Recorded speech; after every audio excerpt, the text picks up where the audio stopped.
हर पंछी को आप देख सकते हो, वही आप चित्र में ड्राइंग कर सकते हो, लेकिन वो सत्य हकीकत नहीं है। धर्म के अनुष्ठान शायद अपने मायने में आप एक फ्रेम में डाल सकते हो, लेकिन वो सत्य नहीं है, क्योंकि आपने बांध दिया उसे।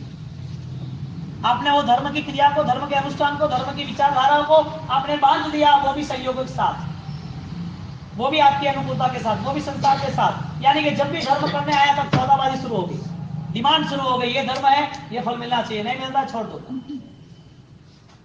देवगुरु के पास जाना है और धर्म के लिए ही जाना है, तो वो धर्म करने के नाते यदि मेरा संसार रंगीन हो रहा है तो ही मुझे वहां कदम रखना है, बाकी मुझे वो गुरु भी नहीं चाहिए, वो भगवान भी नहीं चाहिए, वो हमारा खुद का एक महामिथ्यात्व, भवनिग्रह, इच्छा सिद्धि, हमारी डिमांड्स क्यों? जो भी है अधूरा इसके लिए लग रहा है कि अंतिम पल तक वो अधूरा ही था। पूर्व के भाव में छोड़ के आए तो भी अतृप्ति की आग थी, वो ही अतृप्ति की आग लेके वो चल रहा है। हमने धर्म के रास्ते पर जो चरण चिन्ह थे वही धर्म के रास्ते हमने चुन लिए। हमने हमारे खुद के स्वयं के भाव अनुष्ठान के, हमारे खुद की ऊर्जाओं के रास्ते हमने नहीं ढूंढे। धर्म कभी कोई रास्ते में चलाता नहीं। आपका सामयिक अलग है, दूसरे का सामयिक अलग है। आप सामयिक के नाम पे, क्रिया के नाम पे 48 मिनट पर, एक बैठके पर, एक स्थान पर आप एक सामयिक बांध दोगे तो एक फ्रेम में रहा हुआ आसमान है जो स्वतंत्रता नहीं देती, जो अध्यात्म नहीं देता, जो मुक्ति नहीं देती, जो विस्तृतीकरण नहीं देता। आपको विस्तृत होना है बीज की तरह या कंकर की तरह नष्ट होना है।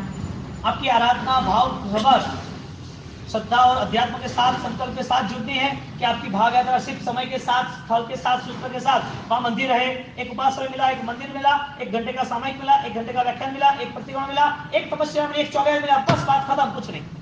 क्यों? इतना ही है धर्म, उससे आगे कुछ नहीं है। आपने चरण चिन्ह चुन लिए, जहां जिसके चरण पड़े थे वहां पीछे जाने लगा। आपको पता नहीं रास्ता है तो मंजिल खत्म हो गई, क्योंकि शुरुआत ही मंजिल पाने के लिए होती है, तो मंजिल वहां खत्म होती है। यहां पर अध्यात्म की कोई मंजिल ही नहीं है। अनंत ज्ञान, अनंत दर्शन, आत्मा मोक्ष में जाता है। कौन सी मर्यादा के साथ? आत्मा का मोक्ष हुआ, वहां पर क्या है? न अंत, अनंत ज्ञान, अनंत दर्शन, अनंत चारित्र, अव्यावाद सुख, अरूपीपणु, अगुरु लघु, अक्षयपणु, अनंत चारित्र। क्या है सब कुछ? ये क्या है? आत्मा ने सीमा ही नहीं बांधी, धर्म ने सीमा ही नहीं बांधी।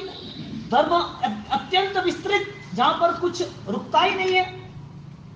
आसमान आप बांध नहीं सकते। क्रिया को बांध कर रखा है ना आपने, 1.5 महीने के लिए, 2 महीने के लिए, 4 महीने के लिए। हाँ, कंकड़ हो, नष्ट हो जाओ, मरो। सदियों से मर रहे तो, देह को छोड़ रहे तो क्या करे, क्या बात करे? एक सामयिक भी पता नहीं चलता कैसे हो सकता है, सदियों से, कई सालों से करने के बाद भी, धर्म की बातें सुनने के बाद भी पता नहीं चलता कि जीवन में क्या नया रंग रूप उतरना चाहिए। धर्म की बात होने के बावजूद भी जीवन में कोई पॉजिटिव थॉट्स, कोई कॉम्प्रोमाइज, कोई एक दूसरे को सुलझाना, एक दूसरे को हेल्पफुल, किसी को सहायता, कुछ पता नहीं चलता है। एक ही बात रुकने चित्तों से, मन के दबाव के साथ, विचारों के तार खींच लिए, कोई संगीत ही पैदा नहीं हो रहा है। किसी को मारो, किसी को डांटो, किसी को गलत करो, किसी की निंदा करो, ये क्या जीवन है? क्या धर्म करने वाले के पास ये सब होता है? उसने अपना रास्ता निर्मित नहीं किया। आसमान में कोई रास्ता निर्मित नहीं होता है, पंछी खुद अपने आप रास्ता निर्मित कर देते हैं। कोई रास्ता छोड़ के भी नहीं जाता है। अनुभव का कोई रास्ता नहीं होता है, अनुभव स्वयमेव होता है। अध्यात्म की साधना स्वयमेव निर्मित होती है। आपको किसी ने चला दिया, नौकर गिन लो, आपने गिन लिए, फिजूल। क्यों? क्योंकि आप कॉपीराइट हो, आपने नकल की, और नकल वाले हमेशा बंदर होते हैं। बंदर में अकल नहीं होती है, नकल ही होती है। वो नकल की और वो नकल के रास्ता हम चल गए। प्रतिबंध वही करना था जो परमात्मा महावीर के अनुयायी श्रावकों ने किया था, जो कुमारपाल और गुरु गौतम गंधर स्वामियों ने किया था। वही सूत्र के साथ हमें जुड़ना था, वही आराधनाओं के साथ जुड़ना था। वही गौतम स्वामी ने जो भी दीक्षा दी, जो भी सुपात्र दान, जो भी क्षीर का दान दिया, जो सारी ने क्षीर का दान दिया, जो वंदन कृष्ण महाराजा ने किया, जो कौशल का ध्यान कुंता माता ने किया, जो तप और त्याग द्रौपदी ने किया, जो मैना सुंदरी ने आंबिल की होली की, जो चंद्रमाला ने अठम किए, जो गुरु गौतम ने छठ के पार ने छठ किए, वही आराधना थी। कोई फेरफार नहीं है। लेकिन अध्यात्म हमारा चेंज नहीं हो पाया।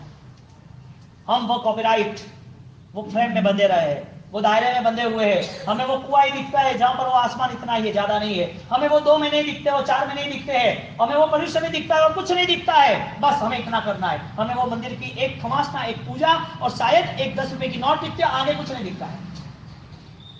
क्यों भाई? संयोग ने क्या दिया? संयोग ने सुख दिया या दुख दिया? आपकी भ्रमणा टूट जाएगी सब। और आप नहीं तोड़ पाओगे, इतनी कठिन है। क्योंकि जैसे भ्रमणा टूटी ऐसे आपका परिवर्तन शुरू। आपको परिवर्तन करना ही नहीं है, भ्रमणा क्यों तोड़े? परिवर्तन करना हो तो भ्रमणा टूटे ना। मैं आपको एक बार बात कहूंगा कि 1.5 महीने बाद आपकी हालत देखना क्या हो रही है। ये सब सुना होने के बाद, ये सब सुनने के बाद, श्रवण करने के बाद, ये सब अधपतन का कारण बनेगा। क्योंकि ये सब रास्ते तुमने सिर्फ और सिर्फ तुम्हारी आत्मा के गद्दारी के लिए किए, तुम्हारी आत्मा घात के लिए किए। क्योंकि आत्मघाती पगला वो कह रहा है आपको खत्म करेगा। क्योंकि ये सब पुण्य दुर्गतिदायक बनेगा। एक आदमी, एक अच्छा जीव है जिसके आगे पीछे हजारों गाड़ियां दौड़ रही है, जिसको खाना पीना अच्छा मिल रहा है, जिसको खाने पीने अच्छे मिलने के साथ उनकी सब सुविधाएं हैं और उनकी सब देखभाल कर रहे हैं, और उनके आगे पीछे गाड़ियां, देखभाल, खाना पीना सब संभालने के बाद वो कहीं खो जाता है, गायब हो जाता है, कहीं मिलता नहीं है। ढूंढने के बाद भी तो उसके पीछे हजारों लोगों को लगा देते हैं, क्योंकि वो गवर्नमेंट का कुत्ता है। ये पुण्य का फल चाहिए। ये धर्म जो परिवर्तनशील नहीं है, जो पुण्य बन रहा है, ये पुण्य का फल। गवर्नमेंट का कुत्ता है, गवर्नमेंट जिसको ढूंढने के लिए हजारों सैनिक काम पे लग जाते हैं, जिसके आगे पीछे हजारों गाड़ियां दौड़ती है, जिसको खाना खिलाना दूसरे 4 आदमी ध्यान रखते हैं, जिसकी पूरी व्यवस्था रखते हैं, क्योंकि वो गवर्नमेंट का कुत्ता है। कुत्ते जैसा पुण्य हर कुत्ते का नहीं होता है। जो गवर्नमेंट का कुत्ता, उसका हर का पुण्य होता है। यहाँ की हुई साधना, यहाँ किया हुआ धर्म, जो भी पुण्य से फलीभूत हुआ, ये पुण्य सारे के सारे हमें शायद दुर्गतिदायक रहेंगे। आप चाहते नहीं हो कि मुझे ये पुण्य से मुझे ये भाव मिले, लेकिन आपकी सोच सीमित हो गई है, क्योंकि अध्यात्म तक नहीं पहुंचे। आपके विचारों सुलझे हुए नहीं बने। आपके विचार में हर किसी को आपने दुश्मन खड़ा कर दिया, शत्रु मान लिया। सहयोग मिला था तीर्थंकरों को, गणधरों को, सहयोग मिला था साधकों को, सबको मिला और सबने कुछ न कुछ परिवर्तन लाया। मन के तार यानी कि विचार इतने टाइट, इतने कड़क, इतने बांधे हुए हैं जिसमें कोई सुर पैदा नहीं हो सकता। वो टाइट तार, मन के जो विचार है वो तनाव युक्त है, और विपरीत हृदय के जो तार है वो पूरे कमजोर है, यानी कि भावनाओं में कुछ नहीं है। विचार में बहुत कुछ है। जो विचार तनाव युक्त है, दुनिया भर के थॉट्स हम लेके चलते हैं। हर थॉट्स के पीछे हमारा कोई ना कोई स्वार्थ छिपा हुआ है। वो थॉट्स के पीछे, वो विचार के पीछे जो स्वार्थ छिपा हुआ है वो स्वार्थपूर्ण होता है, तो आनंद तो आता है, लेकिन वो दूसरे नए स्वार्थ खड़ा कर देते हैं। हम बार बार तनाव के साथ जुड़े हुए हैं, विचार दबे हुए हैं। विचार पूरे खत्म नहीं होते, आपको खत्म करते हैं। हृदय के तार वो कमजोर हो गए, बहुत ही कमजोर, जिसमें कोई भावना फलीभूति नहीं होती, भावना का प्रकट ही नहीं होती। यदि विचार और हृदय, उसके दोनों को तार यदि मीडियम होते तो एक सुर छिड़ा जाता। वो वीणा होती है ना, तंबूरा जो बजाते हैं, वो ढीला होता है तो भी नहीं बज सकता, और टाइट तार होता है तो भी नहीं बज सकता। बंसरी होती है, जोर से फूंक मारो तो भी नहीं बज सकती, धीरे फूंक मारो तो भी नहीं बज सकती। उसको मीडियम फूंक यानी कि मध्यम फूंक मारो, उसमें जो हवा जिस माप की चाहिए वही चाहिए। जीवन मिला है अनंत यात्रा के लिए, जीवन मिला है नए जीवन को विस्तृत करने के लिए, जीवन मिला है पुराने कर्म को खत्म करके नई यात्राओं को आगे जाके मुक्त तक पहुंचने के लिए। ये जीवन असीम था, ये जीवन कहीं भी रुकने वाला नहीं था। इस जीवन को हमने रोक दिया संयोगों के साथ। हमें जो भी चीज मिली उसके पीछे हमारा खुद का पूरा जीवन हमने समर्पित कर दिया। हमारी नित्य भावना तो आई नहीं, हमारा आत्मा क्या है उसकी सोच तो बनी नहीं। आत्मा नित्य है, आत्मा कभी नाश नहीं हो सकता, आत्मा को कोई काट नहीं सकता, आत्मा को कोई जला नहीं सकता, आत्मा को कोई दफन नहीं कर सकता। तो आत्मा कहां जाएगा, कहां रहेगा, कौन रखेगा? आत्मा कर्मों से बंधा हुआ है, और कर्मों से बंधा हुआ वो आत्मा इस संसार के परिभ्रमण में, चक्रों में, गति में, वर्तुल में घूमता रहता है। अब आत्मा की सोच यदि गहरी बन गई तो फिर उसके अर्थ भी और प्रतिभा संपन्न हो गए। गहरे अर्थ, गहरी सोच। अब सोचो, धर्मात्मा के लिए कितने गहरे जाना जरूरी है, विस्तृतीकरण के लिए कितनी सोच को और तलस्पर्शी और गहरे तक ले जाना जरूरी है। हम क्या सोचते हैं, ऊपरी आराधना हमारी हो गई, जितना मूल नीचे होता है मजबूत, इतना ही ये ऊपर का पेड़, ऊपर के फल पौधे सब मजबूत रहते हैं। जीवन में आत्मा की खोज पूर्ण करने वाला महाअभियान इस ग्रंथ से हम शुरू कर सकते हैं। इस ग्रंथ को लेके कल हमने यही बात सुनी कि हमारी आत्मा की ग्रंथि का छेदन भेदन होना जरूरी है। आत्मा की ग्रंथि यानी आत्मा को बांधने वाला ऐसा कोई व्यवहार जिसे हमें सीमा में बांध देता है। व्यक्ति मन से जीता है तो विचार को साथ में लेके जीता है, और हृदय से जीता है तो भावनाओं को साथ में लेके जीता है। लेकिन अध्यात्म से जीता है तो वो संकल्प को साथ में लेके जीता है। हमारे पास विचार है, लेकिन वो भी विचार प्लस माइनस, अच्छे बुरे, कर्म के आधारित। हमारे पास हृदय है, लेकिन भावनात्मक परिस्थिति वो भी कम ज्यादा नहीं। हमारे पास संकल्प है, लेकिन वो भी संयोग के लिए, अध्यात्म के लिए, संसार के लिए। तो संयोग मूला जीवेना, जीव ने जितने भी विचार किए वो विचार हर पदार्थों के रहे, वस्तुओं के रहे, और उसके पीछे उसने अपने कायदे कानून लगा दिए, अपने मन की धारणाओं को लगा दिए। धर्म की व्याख्या महर्षियों ने कही है कि जो धारण करता है वो धर्म, जो सत्य को धारण करता है, जो दुर्गति में से आत्मा को धारण करता है, पकड़ लेता है, नहीं जाने देता है, वो धर्म है। तो धर्म की व्याख्या, यदि धर्मात्मा को पसंद है तो उसके पास दो आयाम वर्तमान की स्थिति में है, और पूरा संसार यदि वो समझ पाता है तो तीसरा सबसे बड़ा आयाम, जिसे हम अध्यात्म की संकल्प की यात्रा कहेंगे। मन से जीने वाला वो विचारों को साथ में रख के जी रहा है। तो विचार एक इंफॉर्मेशन के तौर पर है जो लॉट ऑफ है, बहुत ज्यादा है। इतने सारे इंफॉर्मेशन हम इकट्ठे करके रहे हैं, जिसके हिसाब से हमें जो पसंद है वो हम करते रहे। आपको इन्फॉर्मेशन है पैसा कैसे कमाना, आपको इन्फॉर्मेशन है कि पूजा कैसे करनी, प्रतिक्रमण कैसे करना, परमात्मा को क्या चढ़ाना, इन्फॉर्मेशन सब है। लेकिन जब हम हृदय हमारा ऑर्डर करता है, जब हमारी भावना, हमारी श्रद्धा काम पे लग जाती है, तब ही वो थॉट्स को हम मैनेज करते हैं, तभी इस विचार को हम फॉलो, अनुसरण करते हैं। तो हमारे पास विचार है, इसका मतलब मन ने ये विचार धारण कर दिए, लेकिन इस मन ने वो अध्यात्म धारण नहीं किया, इस मन ने वो श्रद्धा धारण नहीं की। तो व्यक्ति के पास यदि विचार है तो संयोग के है, कुछ प्राप्ति के है, कुछ चीज नहीं मिली है, उसको प्राप्त करने के लिए उसकी हर विचारधारा चालू है। यहाँ पर तीर्थंकरों ने हमें मार्ग बताया कि आपके पास पंथ है, मार्ग है, रास्ता है, लेकिन वो रास्ता आपकी मंजिल पर खत्म होता है। अध्यात्म की कोई सीमा नहीं है, वो अनंत है। जीवन की काया की सीमा है, देह की सीमा है, जो मृत्यु के करीब जा रहा है। लेकिन अध्यात्म, धर्म, आस्था, सत्य, उसकी कोई सीमा नहीं। अनंत ज्ञान से भरपूर, अनंत श्रद्धा और अनंत दर्शन से भरपूर, ऐसा अनंत तक पहुंच सके, ऐसा मेरा अध्यात्म है। जो अनंत ही उसका स्वभाव और अनंत ही उसका रास्ता और अनंत ही उसकी जगह ठिकाना। वो क्या? धर्म करने वाला व्यक्ति वो सीमित रहता है कि अनंत को पहुंचता है। धर्म हर वक्त विस्तृतीकरण का है। धर्म कभी भी सीमा में बंधा हुआ नहीं होता है। सीमा में बंधी होती है विचारधारा, कल्पनाएं। सीमा में बंधा होता है देह और तुम्हारी उद्गल यानी कि सहयोग। जो भी सहयोग है वो सीमा रहित नहीं है, वो सीमा से बंधे हुए हैं। और जिस सहयोग से भावनाएं प्रकट हुई है वो सब असीमित है। तो धर्म जो धारण करता है वो अनंत तक पहुंचता है। धर्म करने वाला व्यक्ति वो संयोग से नहीं जुड़ता। संयोग से यदि वो जुड़ता है तो उसकी आत्मा, उसके विचार, उसके अध्यात्म वो नहीं जुड़ता है। अब मन के सहारे गुरु महाराज ने हमें यहाँ पर दुख से दूर होने का रास्ता बताया। दुख के चरण आपको दिख रहे हैं, आप पीछे हट जाओ। आपको पता है कि आगे क्राइम हो रहा है, आगे आतंकवादी है, आगे बॉम्ब बाटिंग हो रहा है, आगे मिसाइलें और बंदूकों से गन छूट रही है, मशीन गन लेके बैठे सब लोग मारने के लिए। आपको पता चल गया कि रास्ता दुख से भरा हुआ है, इधर जाना अच्छा नहीं है। आपने मन बना लिया। क्यों? आपको जब पता चला कि ये पीड़ादायक है तो आपने छोड़ने की कोशिश की। इसका मतलब सबसे बड़ी उपलब्धि हमारा ज्ञान, हमारा विचार, हमारा निर्णय। हमें पता होना चाहिए कि क्या है।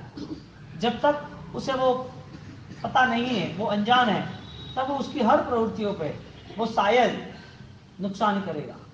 हमें क्या पता है संयोग के हिसाब से हमें मिला हुआ कर्म हमें कौन से रास्ते पर ले जाएगा। कर्म का यदि कोई रास्ता है तो वो कौन सा हो सकता है? क्या संयोग प्रभु महावीर को, तीर्थंकरों को, ऋषिमुनियों को, गंधर्वों को, साधु संप्रदायों को क्या संयोग नहीं मिले हैं? क्या वो संयोग सीमित नहीं थे? ये संयोग कहीं बंधा हुआ नहीं था, वो संयोग नष्ट नहीं हुआ। कौन सा संयोग? हम नहीं देख सकते ऐसा कर्मों का संयोग, हम देख सकते ऐसा देह का पुद्गल का संयोग। तो क्या तीर्थंकर को देह नहीं मिला था? गंधर्व भगवंत हमारे गुरु गौतम के साथ दूसरे अग्निधाता, अचल भ्राता, विगे 11 गंधर्व और 444 दूसरे साधु संत, और उसकी परंपरा में इतने सारे संत हुए, क्या उनको देह नहीं मिला था?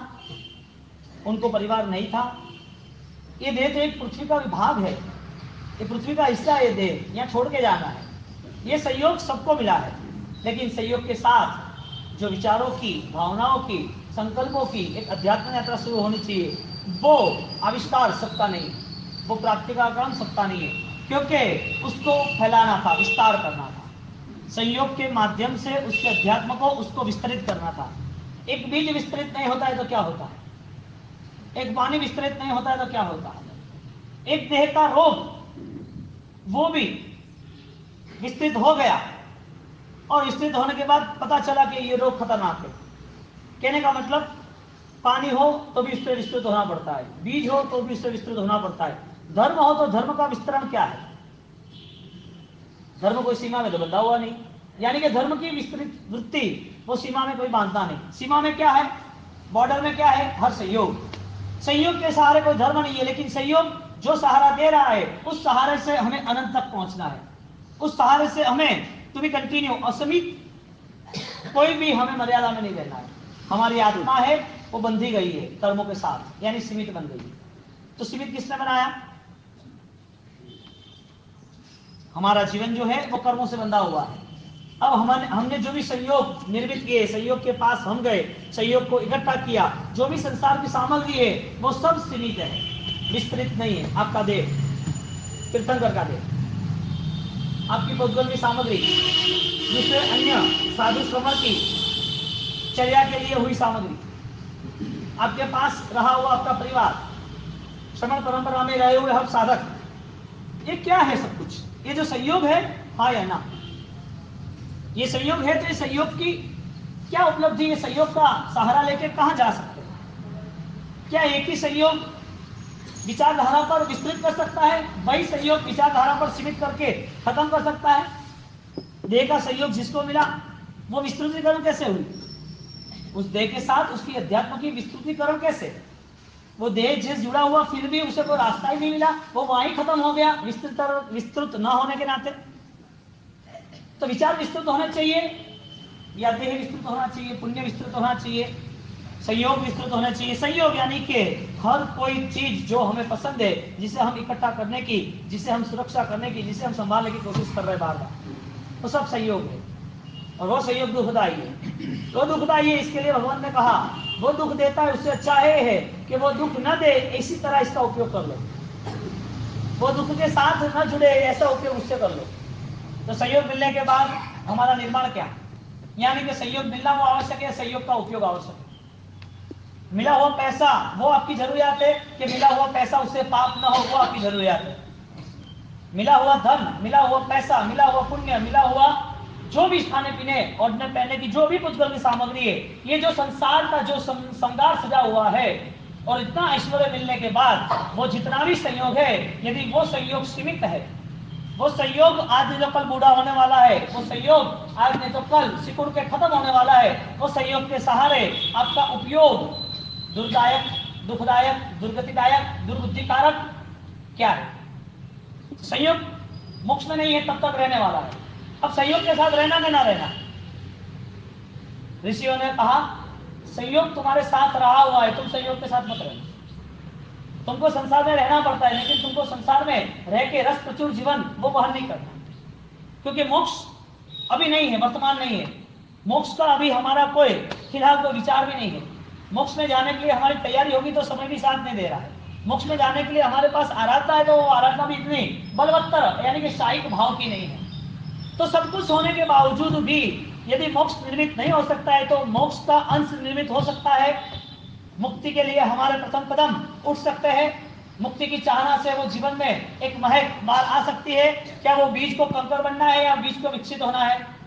इस पानी को एक विराट समुद्र में जाना है कि वो पानी को वहीं गल जाना है, सूख जाना है, खत्म होना है कादव कीचड़ की तरह? एक जीवन मिला है वो संयोग के नाते, जो पूर्व के भावों में जितने संयोग थे वो छोड़ के, वो संयोग के पीछे तड़पते हुए, दुखी होते हुए वो संयोग छोड़ते छोड़ते हमें आ गए, वापिस वो संयोग मिला। तो यही आत्मा की अवस्था, यही दशा। मन ने बार बार कौन सी डिमांड्स की, विचार बार बार क्या मैनेज कर रहे हैं, विचार के पास क्या आयोजन है, मन ने जो भी विचार ग्रहण किए उस विचार के पीछे हमने धर्म ग्रहण किया, वो धर्म करने के नाते क्या इस आत्मा को क्या कौन सा रास्ता मिल सकता है, कौन सा स्थान मिल सकता है, कौन सी अंतिम फलश्रुति है। शायद ऊपर वाला चेंज कर सकते हैं, मूल में आप चेंज नहीं कर सकते। मूल और गहराई तक और मजबूत जड़े है उसकी। हमारे विचारों की जड़ें इतनी गहरी है कि जिसको परिवर्तन लाने के लिए शायद बहुत सारी समय चला जाए, बहुत सारी सदियां चला जाए। मनुष्य के जीवन में सबसे बड़ा अभिशाप ये, और अभिशाप के नीचे वो जी रहा है कि संयोग मिलेगा तो रिस्क।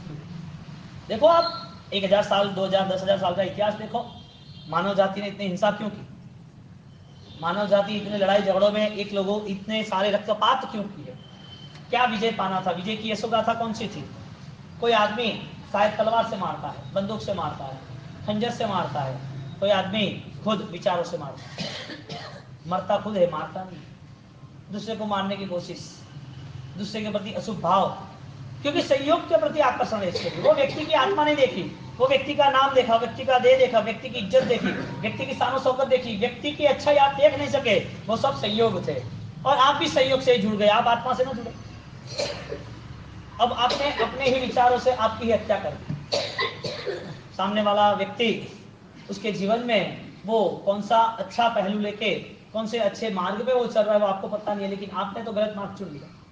किसके सहारे? सिर्फ संयोग के सहारे। बात इतनी आती कि जो संयोग पद के आधारित राजेंद्र कोश के निर्माता गुरुदेव, उनने जब ये संयोग पद की व्याख्या रखी तो उसमें जो क्रॉस लग रहा है, विरोधाभास लग रहा है। संयोग दुखदाई है, क्योंकि हमने तो ये बात सुनी, संयोग मूला जीवेन पत्ता दुख परंपरा, ये दुख की परंपरा है। संयोग दुख देने वाला है, संयोग के मूल में ही दुख है। संयोगी वो तिरियाता कड़ियाता जैसा है, बार बार कटुस्वादी आ रहा है, तो ये संयोग दुखदाई है। तो ये गंधर्वो, ये तीर्थंकरो, ये ऋषिमुनियों, ये साधक, इन लोगों को सुख कैसे मिल गया? संयोग ना होता तो सुख ना मिलता, संयोग था तो दुख होना चाहिए, संयोग है फिर भी दुख नहीं है। ये बात तो ऐसे बोले कि संयोग मूला जीवे ने दुखा परंपरा, तो संयोग को दुख की परंपरा देता है। ये तो बात ऐसी हुई कि तुम्हारे हाथ में अग्नि है फिर भी तुम जल नहीं रहे हो, हाथ में अग्नि है फिर भी तुम जल नहीं रहे हो, वजह क्या? हाँ, आपके हाथ में अग्नि है फिर भी आप जल नहीं रहे हो, आप अग्नि पे चल रहे हो फिर भी आप जल नहीं रहे हो। ये हो सकता है क्या? आपने लाइट को छू लिया, करंट को छू लिया, फिर भी आपको करंट नहीं लग रहा है, आप परेशान नहीं हो रहे हो? कुछ तो होगा ना। क्या था? अग्नि में रहे हुआ व्यक्ति जल नहीं सकता, ये संभव है। अग्नि का स्वभाव है जलाना, राख करना, तो अग्नि में रहा हुआ व्यक्ति जलता नहीं। संयोग मिलने के बाद भी दुखी नहीं।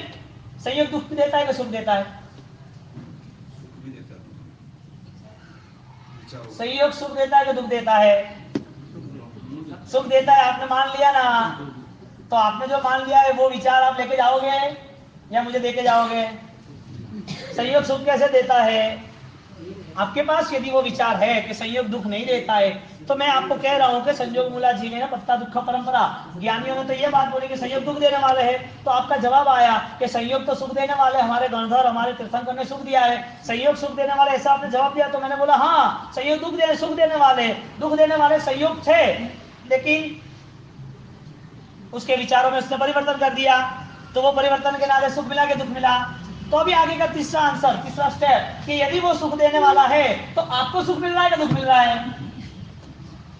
घूम फिर के बाद देखिए आगे के फ्रेम में से बाहर निकलो, गच्छवाद और क्रियावादियों से बाहर निकलो, विकलतावाद और धर्म की जो ठग विद्या है जो सीखी है उससे बाहर निकल जाओ, जो धर्म के नाम के जो नकाब चढ़ा हुआ है और नकाब चढ़ाते हुए पहले ही आत्मघाती पगला आप अपने लिए आत्महत्या के नाम के कर रहे हो, उससे बाहर निकल जाओ। अब बताओ संयोग सुख दे रहा है कि दुख दे रहा है? घूम फिर के आ गए ना? क्यों बैठ रहा है कि कुछ नहीं? दरवाजा खुला है ना अकल का। ये सब गंभीर बातें है, इसका गंभीर अर्थ है, लेकिन ये आप यदि समझदार हो, विचारशील हो, महत्वपूर्ण चिंतन कर सकते हो, तो फिर आपकी याद की यात्रा बिना रास्ते से शुरू हो जाएगी। अब रास्ता मत खोजो, अब रास्ते का निर्माण करो। समुद्र में कौन से रास्ते होते हैं इतनी हजारों नाव चलने के बाद? समुद्र कहता है कि मेरा रास्ता मेरे पीछे चलो, नहीं, साहसिक व्यक्ति वो रास्ता ढूंढ लेता है। उसका पराक्रम ही उसकी सिद्धि है, उसका साहस ही उसको वहां पहुंचा देता है। यदि पराक्रम नहीं है तो उसे रास्ता नहीं मिलने वाला, यदि पराक्रम नहीं है तो वो घबरा जाने वाला है, वो चल भी नहीं सकेगा। जिसके पास त्याग करने की पराक्रम की भावना है वही अपने अध्यात्म का रास्ता बना सकेगा। यानी प्रभु महावीर ने जो अध्यात्म बताया है, वो प्रभु महावीर ने बताने के बाद यदि वही अध्यात्म को हम पाने की कोशिश करें तो उस रास्ते से नहीं, हमारा खुद का एक रास्ता निर्मित होना चाहिए। प्रभु महावीर ने 12.5 साल मौन किया, हम मौन कर देते तो, आदिनाथ भगवान ने 14 महीना तक उपवास किया, हम उपवास कर देते तो वर्ष तब हमारा हो जाएगा ना। सिपा महीना ने 9 दिन की आराधना की ओली जी की, वो हम कर दे तो क्या अध्यात्म खरीदा जा सकता है? क्या रास्ता जो है उसमें ही चलना है या नया रास्ता निर्मित करना है? नया रास्ता यानी हमारी अनुभव दशा, नया रास्ता यानी भूतपूर्व भूतकाल के जो भी प्रसंग थे, जो भी विचारों का संघर्ष चल रहा था, उस विचारों से मुक्त होके अब वास्तविक स्थिति का हमें कोई ना कोई नया आयाम शुरू करना है। हमारा नया अध्ययन शुरू होना चाहिए। हमारा नया अध्याय कौन सा? संयोग से दूर होना है तो मोक्ष है, मोक्ष नहीं है तब तक संयोग है। अब संयोग के साथ कैसे रहना है? दुख के सहारे रहना है कि सुख लेके आगे निकलना है? अब मिला हुआ संयोग, उसमें हमने कल बात की थी कि पहला संयोग कर्म का। हमारा देह नहीं मिला था, उसके पहले क्या था? हमने भोजन नहीं किया, उसके पहले क्या था? हमारे पास पैसे नहीं थे, उसके पहले क्या था? परिवार नहीं था, उसके पहले क्या था? हमारी मान शौकत, शानो शौकत, इज्जत आबरू नहीं था, उसके पहले क्या था? आत्मा था। तो आत्मा के साथ क्या था? तो क्या जुड़ा हुआ था? क्या कर्म से जुड़ा हुआ आत्मा तो संसार में रहता है या कर्म से जुड़ा हुआ आत्मा मोक्ष में जाता है? Simple message, simple message. क्यों? क्योंकि संयुक्त है। किससे जुड़ा हुआ है? कर्मों से जुड़ा हुआ है। तो यहाँ कर्मों से जुड़ा हुआ जो आत्मा है, उस आत्मा के लिए हमारी तैयारी क्या है? कर्म से मुक्त होने की या कर्म जो है उसे सजा के रखने की? कर्म को सजा के रखना यानी कि जो भी धर्म क्रिया की उसके पीछे हमारा संसार का कर्म जुड़ा हुआ था। हमें दुख नहीं पाना, हमें अनुकूलता ही चाहिए, हम सुख के सहारे जीना चाहते हैं, धर्म करने के बाद सुख मिलता है तो आनंदित हम है। तुम्हारा क्षणिक आनंद तुम्हें संतोष देता है?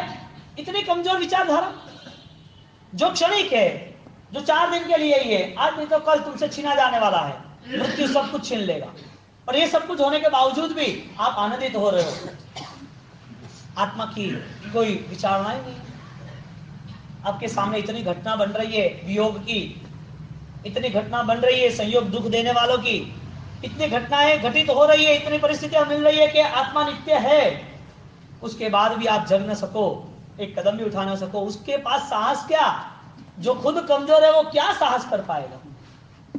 देह से जर्जरित होना चलेगा, देह की मृत्यु होती है वो भी चलेगा, शायद कोई क्रिया अनुष्ठान नहीं होगा वो भी चलेगा, लेकिन चैतन्य से कभी भी बूढ़े मत होना, अध्यात्म और विचार से कभी भी कमजोर नहीं होना, धर्म के सहारे कभी भी आपको सौदाबाजी मत करना। धर्म करना है मेरी आत्मा के विचार, मेरी शांति, मेरा अध्यात्म, मेरी संकल्प यात्रा वो बलवान बलिष्ठ बन रही है कि नहीं बन रही है, ये सब सोच आपको करनी है। प्रभु महावीर ने किया, गुरु गौतम ने किया, आदिनाथ भगवान ने किया, दादा गुरुदेव राजेश्वरी महाराज ने किया। जिन्होंने जो भी साधना की वो पर्टिकुलर उनकी ही संपदा थी, वो हमारी नहीं बन सकती, वो हमें मार्ग देख सकते हैं। यदि वो साधना हमारी बन सकती तो प्रभु महावीर की साधना ही सबकी बन जाती ना। हमको कुछ करने की वजह ही नहीं, कोई करने की पीछे राज ही नहीं। आज पुण्य सावक का सामयिक यदि हमें काट देता है तो हम क्यों पुण्य सावक की तरह सामयिक न करें? यदि हमें पुण्य सावक का कोई फल नहीं मिल रहा है तो हमारे सामयिक में क्या चेंज करने जैसा है? यदि एक छोटा सा गौशालक, गोपालक यदि ये वहराने के साथ वो सारी भद्र बन के संयमी बन सकता है तो हमारे वहराने में क्या भाव प्राप्ति करनी चाहिए? ये सब क्या है? कर्म मान रहे हो, कर्म परिवर्तन हो रहा है, कर्म खप रहे हैं। एक दो चीजें आपके पास, दो चीज बन रही है। आपका कैंसर है, शरीर में बहुत दर्द हो रहा है, तो कैंसर की आपने दवाई कीमा लिया, और कीमा लिया, कैंसर की ट्रीटमेंट की, तो आपको 3-4 महीने तक रेस्ट हो गया। कोई भी हिसाब से आपका कंट्रोल हो गया। कैंसर को कंट्रोल करना है या कैंसर को खत्म करना है? दर्द का कंट्रोल करना है कि दर्द को मूल से खत्म करना है? हाँ, कर्म को खत्म करना है कि कर्म को संभाल के रखना है? कर्म को संभाल के रखा, मुझे परेशानी नहीं होनी चाहिए, चलो भाई दान दे दो, गाय को खाना खिला दो, कुत्ते को रोटी खिला दो, पशु को दान खिला दो, यहाँ पर पशु पक्षी है उसके दाने डाल दो, जो भी है घास चारा डाल दो, एक उपवास कर लो, पक्का पानी पी लो, मंदिरों में जाओ, पूजा पाठ पढ़ा लो, पैसे रख दो, कहीं पर गरीब गुरुओं को दान दे दो, जो भी कोई अनुष्ठान करना है, थोड़ा भी धर्म करना चाहिए। व्हाट? क्यों? वजह क्या? काय के लिए? ढूंढो इस सहयोग के पीछे क्या छिपा हुआ, उसके पीछे कोई वजह कारण तो होगा ना, कोई रहस्य तो होगा ना। आप थॉटलेस तो हो नहीं, विचार शून्य तो हो नहीं, आप कोई आईसीयू और अस्पताल में तो पड़े नहीं हो, आपको तो सब पता तो चल रहा है, मैं सही ढंग से कह रहा हूँ आपको सब बात, न कोई संस्कृत की है, न कोई प्राकृत की है, हाँ सहयोग पद की है, गुरु महाराज की है। यदि वो भी कठिन पड़ती है तो हम गीत गाने सब साथ में बैठ कर और क्या मजा लेते हैं, मैं भी गीत गाओ, तुम भी गीत गाओ, हमसे कोई लेना देना नहीं तत्व से। आज ही योग शास्त्र के शतक में, योग शास्त्र के शतक में दूसरा ही पाद शुरू हुआ, दूसरा पाद यानी कि दूसरा अध्ययन शुरू हुआ, उसमें स्टार्टिंग से यह बात कर दी, जिसके पास तत्व नहीं है प्रायः क्लेश करता है वो व्यक्ति, प्रायः वो संक्लेश में पड़ता है, जो तत्व से परांग मुख, जो तत्व से विमुख है। इसके लिए तत्व क्या है? जीव, अजीव, पुण्य, पाप, ये किताबों में ही है, हमारे पास नहीं है, वो शब्दों में ही ढांचे हुए हैं, हमारे पास नहीं है। ये राजेंद्र कोश हमारे लिए सिर्फ समझने की बात है, ये शब्दों के लिए और कुछ भी नहीं है, शब्दों के लिए रहने दो, शब्दों के लिए और कुछ नहीं। शब्द है, गुरु महाराज रत्ना की है, प्रिंट कराने वाले ने प्रिंट की है, लाभार्थी ने लाभ लिया है, हमारे लिए राजेंद्र कोश हमने देख लिया है, हमने धूप दीपक पास के पूजा कर ली है, धूप दिए, खमास दिए, इससे हमारी चेतना में क्या परिवर्तन, हमारी चेतना में परिवर्तन क्या?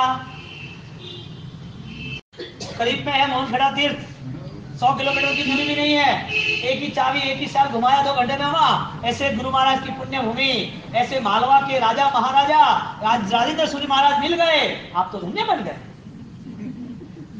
रिवर्स साइकोलॉजी, बोलो हम धन्य बन गए, पॉइंट व्यू बोलो, आप सोचो, कुछ पीछे जाना है सोचने के लिए, बोलो नहीं धन्य बने, या तो बोल दो धन्य बन गए।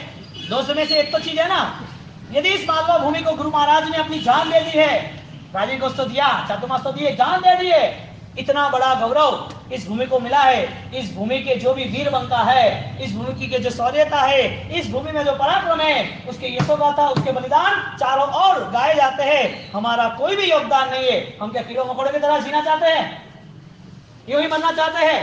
क्या कर सकेंगे इसके पीछे? हमें कोई युद्ध में नहीं जाना है, हमें कोई तलवार नहीं चलानी है, हमें किसी को मारना, ना कोई जीत कर पानी है, ना कोई हमें कोई झंडा फड़काना है, हमें सिर्फ और सिर्फ हमारी आत्मा को जांच पड़ताल करनी है, हमें उस संयोग का उपयोग करना है, संयोग को तोड़ भी नहीं देना, छोड़ भी नहीं देना। संयोग है, दे मिला है, उपयोग क्या हो सकता है? कर्म हमें अभी फेवर कर रहे हैं, कर्म अभी पॉजिटिव है, कर्म ने हमें साथ दिया है, आंख नाक कान पैर सब कुछ दिया है, कर्म अभी हमें साथ दे रहा है। अब हमें क्या करना है? कर्म को जो देना था वो दे दिया, अब हमारी तैयारी, अब हम क्या कर सकते हैं? हम आगे कहां निकल सकते हैं? हमारे पास यदि कुछ है तो उसका हमारा पूरा योगदान करने के बाद हमारी सफलता कितने परसेंटेज, कितने करीब, कितने श्योर हुए कि हाँ विश्वास है, ये करने के बाद हमें आनंद आया। फीके पड़ जाओगे जब शुरुआत करोगे, क्योंकि ये रास्ता निर्मित करना है और तुम्हारा साहस नहीं है, इसके लिए रास्ता भी आप नहीं कर पाओगे। अब डर जाओगे, कहाँ है, कैसे जाएंगे, कैसे करेंगे, कैसे चलेंगे अध्यात्म में? अरे यार, पंखी जैसा भी पंखी है ना, सुबह 6 बजे निकल जाता है ढूंढने के लिए दाने, पता नहीं है कहाँ है, लेकिन मिल ही जाता है, क्योंकि उसका एक ही कदम पुरुषार्थ का सही दिशा पर है। इसके लिए रात को ढूंढने कभी नहीं निकलता पंछी, सुबह ही निकलता है। दिशा सही थी कि अंधेरे में कुछ नहीं मिलेगा, सही है कि उजाले में ही मिलेगा। जिसने दिशा सही चुनी और जिसने साहस किया, जो आज नहीं तो कल उसको वहां पहुंचना ही है, उसे अपनी सिद्धि तक उसे जाना ही है। हमारी अंधेरे की दौड़ कब तक, हमारे मिथ्यात्व की यात्रा कब तक, हमारे अज्ञान और हमारे विचार शून्य की यात्रा कब तक? हम अध्यात्म के बिना, भावना के बिना, संकल्प के बिना, विचार शून्यता के साथ कहां तक दौड़ते रहेंगे? कब तक दौड़ते रहेंगे? दौड़ने के साथ रुकेंगे कब और शुरुआत नहीं कब करेंगे? कुछ भी नहीं। अनंत यात्रा पूरी हो गई आत्मा की, अनंत यात्रा पूरी होने की संभावना है नहीं, और फिर भी वो संयोग नहीं मुक्त होंगे। आज भी संयोग से मुक्त होने की हमारी इच्छा नहीं, आज भी हमें त्याग करने की भावना नहीं है। त्याग इतना बड़ा शब्द है ना, वो छोटे लोगों के लिए सही नहीं है, छोटे विचारधाराओं के लिए सही नहीं है। त्याग बहुत बड़ा शब्द है, बहुत मनोहर, बहुत अर्थपूर्ण है। उस अर्थों में छोटी व्यक्ति समा भी नहीं सकती, वो सूक्ष्म हो जाती है, उसका कोई दृश्य नहीं। हमने क्या त्याग किया? त्याग हुआ तो क्या? हमारा एक हमने लकीर बना दी, दीक्षा लेनी नहीं है, बस उसके बाद सब कुछ करना। हमने एक तैयारी पूर्ण कर दी, साधु बनना नहीं है, संसार त्याग करना नहीं है, संसार को छोड़ना नहीं है, रोज कराना नहीं है, कुछ भी नहीं करना है। अब हमें शुरुआत करनी है धर्म की। क्या कर सकते हैं? Slow dose, common injection bottle, ICU नहीं, सिर्फ टैबलेट।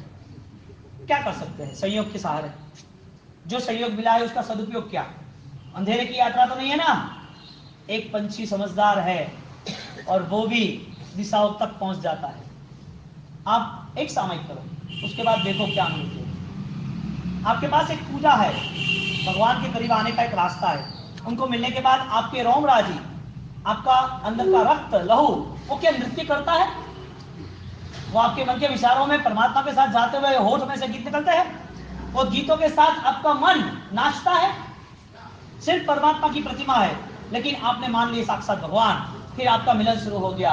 बोलो, ये रास्ता आप निर्मित कर सकते हो? कभी भाव आवेश में प्रभु को देखते, उनका बहुमान करके, उनको पाके ऐसा पता चला कि परमात्मा आपका धन्यवाद तो इतना कम है, आपने इतना उपकार किया, मुझे याद दिया है। आंसू चलते हैं हर्ष के, आनंद के, खुशियों के। संसार में बहुत आंसू चले गए, धर्म के नाम पे कोई नहीं। ये रास्ता आपको निर्मित करना है। बोलो, रास्ता सिर्फ पूजा की क्रियाओं का है या भाव के अंतर कंपन के, अंतर अपार शांति के, एक एकांत के आनंद का है? कौन से रास्ता है? क्रियाओं को हम मरोड़ना नहीं कहते हैं, वही क्रिया करनी है। आप बैठो और जांचो कि मेरे विचार इस महान क्रियाओं को छू सकते कि नहीं। मुझे मिला हुआ संयोग वो सफल है या नहीं। इस संयोग के सारे मिली हुई हर चीज वो क्या उपयोग हो सकती है। अब सोचो आराम से। आपके हाथ दान के तो और भी जा सकता है और खून के और भी जा सकता है। आपके हाथ भोजन की ओर भी जा सकता है, माला की ओर भी जा सकता है। आपके हाथ भोजन की ओर जा सकता है, बचपन को भी जा सकता है। आपको मिला हुआ देह वो आपके विचार के आधारित सब सफल और निष्फलता का पूर्ण रूप से आप उपयोग कर सकते हो। लेकिन आपकी समझदारी, आपकी सोच वो होनी चाहिए। और वही सोच के नाते बहुत सारे आत्मा वो विकास की यात्रा पे निकल गए। आपको विस्तृत होना है या नहीं, बस छोटी बात। आपके मन के तनाव को दूर करना है या नहीं, आपके हृदय की लागणियों को, हृदय के तार को संगीत में जोड़ना है या नहीं, आपको खुद को रास्ता निर्मित करना है या नहीं। आप खुद रास्ता बना सकते हो, ऐसी संभावना आप में छिपी हुए, आपको वो अनंत ज्ञान से जुड़ना है या नहीं। खरीदा जा सकता है सब कुछ, क्रियाओं के साथ, धर्म के साथ, विचारों के साथ, हर किसी को खरीदा जा सकता है। हर किसी को, कोई व्यक्ति बाकी नहीं है जिसे हम खरीद नहीं सकते। सिर्फ आपको उसको गुलाम बनाने का तरीका आना चाहिए, आपको हक जमाने का तरीका आना चाहिए। आप अधिकार बनाए रखो उसके पर, बस आप सोच के महाराजा नहीं। सब कुछ खरीदा जा सकता है। हमने सब कुछ बेच दिया, संसार ने सब कुछ खरीद लिया हमारे यहाँ, सब कुछ खरीद लिया।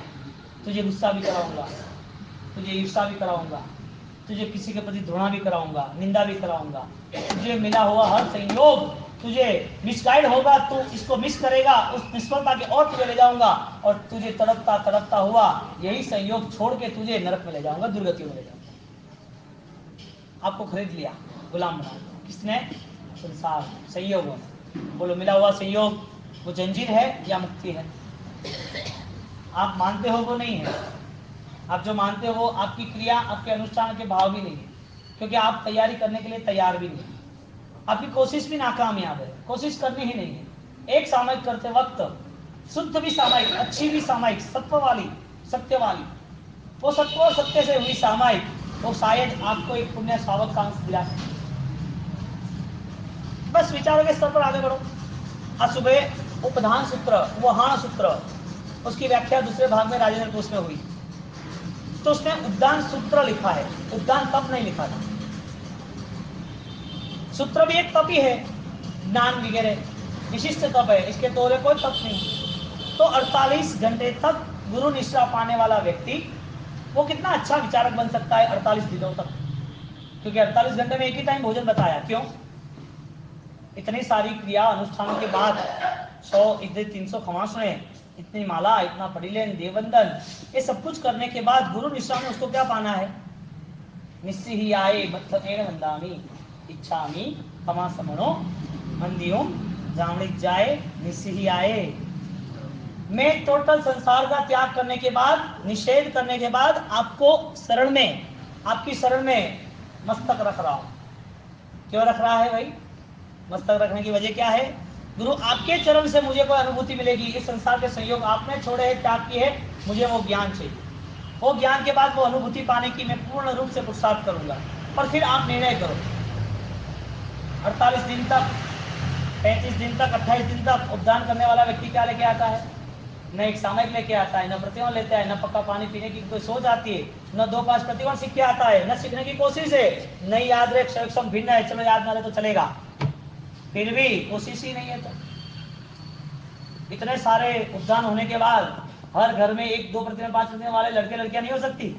यानी कि हमारा लक्ष्य सिर्फ और सिर्फ क्रियाओं का रहा, सीमित मर्यादाओं का रहा, विचारों का नहीं रहा। उद्यान करने वाले, कराने वाले कोई गलत नहीं है, लेकिन इसकी जो सिचुएशन थी ना वो चेंज हो गई। सिचुएशन में पढ़ाई करनी, पढ़ाई किताबों से न होती, याद न रहता, अक्षरक्षम न होता, तो भी उसकी श्रद्धा तो संपन्न होती। उसको पता तो चलता कि मुझे संयोगों से मुक्त होना है। 48 दिन तक उसने संसार की हर फैसिलिटी को छोड़ दिया। 48 दिन तक वो पूरे क्लासेस, बिजनेस जो भी है सब छोड़ के अपने आत्मा के लिए बैठ गया। 48 दिन के बाद उसका अनुभव क्या? एक आदमी 1 लाख रुपया भी कमाता है ना तो उसे अनुभव आता है। एक आदमी एक छोटी सी भी टैबलेट लेता है तो उसे पता चलता है कि मेरा बुखार गया, थोड़ा चेंज हुआ। एक आदमी को बहुत भूख लगी है, वो खाने बैठता है ना तो आधे घंटे बाद लगता है कि हाँ अब थकान दूर हुई, अब भूख नहीं लगी, अब शांति हुई। प्यास लगती है 3 घंटे तक और पानी पीता है तो उसको भी तृप्ति होती है, अनुभव होता है। 48 दिनों तक मंदिरों, उपासनाओं में कई सालों तक आने वाले, प्रतिदिन करने वाले, उसकी अनुभूति क्या हो सकती है? एक टैबलेट पावरफुल होती है, एक सामयिक पावरफुल नहीं।